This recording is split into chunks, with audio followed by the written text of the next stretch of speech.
निहारिका को जैसे ही यह खबर मिलती है कि प्रथम ने राध्या से शादी कर ली है, उसकी आंखों में खून उतर आता है। बिना कुछ सोचे समझे वह तूफान की तरह मित्तल भवन में घुस आती है। घर के बीचों बीच खड़े होकर वह जोर से चिल्लाती है, प्रथम, तुम्हारी हिम्मत कैसे हुई मुझसे धोखा करने की? अगर तुम्हें राध्या से ही शादी करनी थी तो मेरे साथ इतने वादे क्यों किए? क्यों मेरे सपनों को खिलौना बना दिया?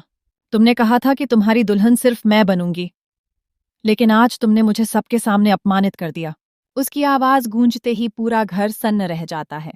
तभी उसके पीछे पीछे उसके माता पिता भी आ जाते हैं।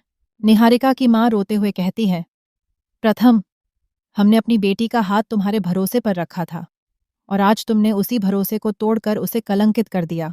वहीं उसके पिता गुस्से से कांपते हुए गरजते हैं, इस धोखे की कीमत तुम्हें और तुम्हारे पूरे खानदान को चुकानी पड़ेगी।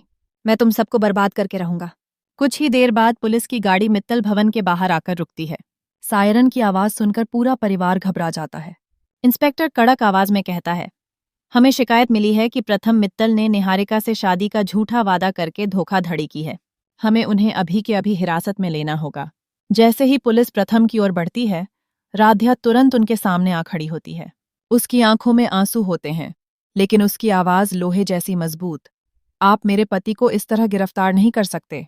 प्रथम ने किसी के साथ धोखा नहीं किया। असली सच आप सबको अभी तक पता ही नहीं। ओमकार जी भी तुरंत सामने आते हैं और इंस्पेक्टर से कहते हैं, साहब, हमारे बेटे की कोई गलती नहीं। गलती इन लोगों की है। यह लोग हमारे प्रथम को शादी के बाद लंदन ले जाना चाहते थे ताकि वहां अपने धंधे के लिए उसका इस्तेमाल कर सकें। यह सब पहले से रचा गया षड्यंत्र है। निहारिका का पिता गुस्से में चीखता है, यह सब झूठ है। हम पर झूठे इल्जाम लगाकर हमारी बेटी को बदनाम करने की कोशिश मत करो। तभी प्रथम शांत स्वर में बोलता है, नहीं पापा, अब सच छिपाया नहीं जा सकता। मेरे पास सबूत है। वह अपने कमरे से एक टिकट निकालकर पुलिस के सामने रखता है। यह देखिए, यह फ्लाइट टिकट निहारिका ने मुझे खुद दिया था और कहा था कि शादी के तुरंत बाद हम दोनों लंदन जाएंगे, और इस पर साफ साफ उसके पिता का नाम दर्ज है। अब आप ही बताइए, सच कौन बोल रहा है? इंस्पेक्टर टिकट देखकर सन्न रह जाता है। वह कहता है, इस पर तो वास्तव में आपके पिताजी का नाम लिखा है। तो अब असलियत साफ हो गई। यह सुनकर निहारिका और उसके पिता के चेहरे का रंग उड़ जाता है।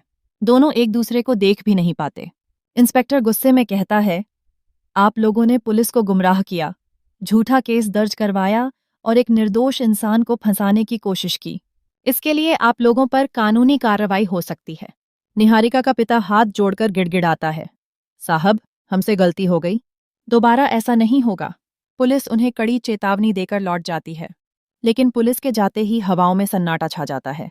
तभी प्रथम गुस्से से राध्या की ओर घूरकर कहता है, आज तो मैं बच गया, लेकिन याद रखना राध्या, तुम्हारे कारण मेरी जिंदगी बार बार मुश्किलों में घिर रही है। इस घर में तुम्हें चैन से जीने नहीं दूंगा। उसकी बातें सुनकर राध्या की आंखों से आंसू ढलक जाते हैं, लेकिन भीतर ही भीतर वह ठान लेती है, चाहे प्रथम जी मुझे स्वीकार करें या न करें, मैं उनका साथ कभी नहीं छोड़ूंगी। उनकी हर परेशानी मेरी परेशानी है। वहीं दूसरी ओर निहारिका हार मानने वाली नहीं थी।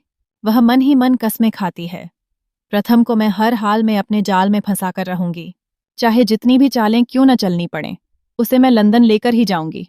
लेकिन उसे अंदाजा नहीं था कि राध्या उसकी हर चाल को समझ चुकी है और हर बार उसका खेल बिगाड़ने के लिए तैयार है। धीरे धीरे अब एक नया खेल शुरू होने वाला था। एक तरफ निहारिका की साजिशें और दूसरी तरफ राध्या का अटूट विश्वास।